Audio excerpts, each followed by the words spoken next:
Industry में कई अभिनेत्रियां हैं जिन्होंने सौंदर्य प्रतियोगिता या मॉडलिंग के जरिए पहचान हासिल करने के बाद फिल्मों में अपनी जगह बनाई।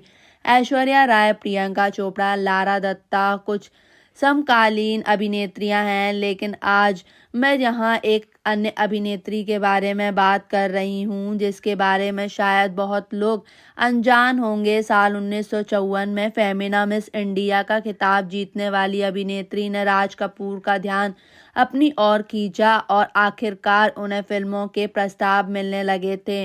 उनकी आकर्षक सुंदरता, तीखे नए नक्श लोगों को उनका मुरीद बना देते थे।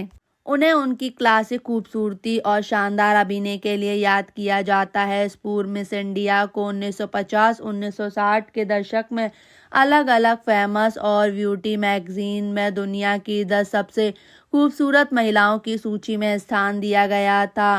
क्या आप जानते हैं कि 4 बार काम की पेशकश के बाद भी उन्होंने राज कपूर के साथ काम करने से इनकार कर दिया था। उस हीरोइन ने कुछ चंद फिल्में करने के बाद ही राज कपूर के साथ स्क्रीन शेयर करने से मना कर दिया था और उनका नाम लीला नायडू है, जिन्हें काफ़ी जल्दी स्टारडम मिल गया था। लीला नायडू का जन्म बॉम्बे अब मुंबई में हुआ था।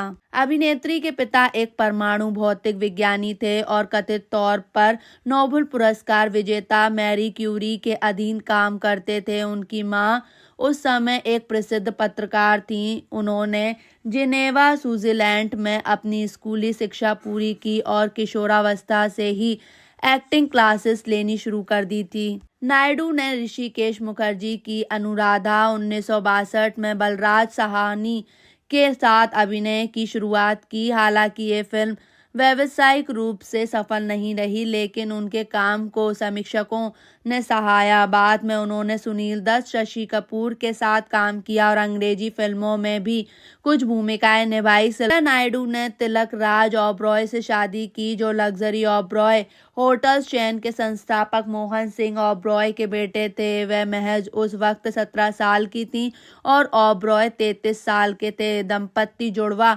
बेटियों के माता पिता बने, लेकिन 2 साल से ज्यादा समय में शादी तलाक में बदल गई। बाद में उन्होंने मुंबई में एक कवि से शादी की, लेकिन वो रिश्ता भी खत्म हो गया था। व्यक्तिगत असफलताओं के बाद नायडू ने कोलावा में एक निजी जीवन जीना शुरू कर दिया। कहा जाता है कि अपने अंतिम दिनों में वो आर्थिक तंगी से जूझ रही थी। उन्हें अपना घर किराए पर देना पड़ा था। बाद में उन्होंने मुंबई में एक कवि से शादी की, लेकिन वो रिश्ता भी खत्म हो गया था। व्यक्तिगत असफलता के बाद इस दौरान उन्हें आर्थराइटिस की बीमारी हो गई, जिसके चलते उन्हें चलने फिरने में दिक्कत हो गई। ऐसे में उन्होंने लोगों से मिलना बंद कर दिया। साल 2009 में फेफड़ों की विफलता और से लंबे समय तक जूझने के बाद पूर्व ब्यूटी क्वीन ने अंतिम सांस ली।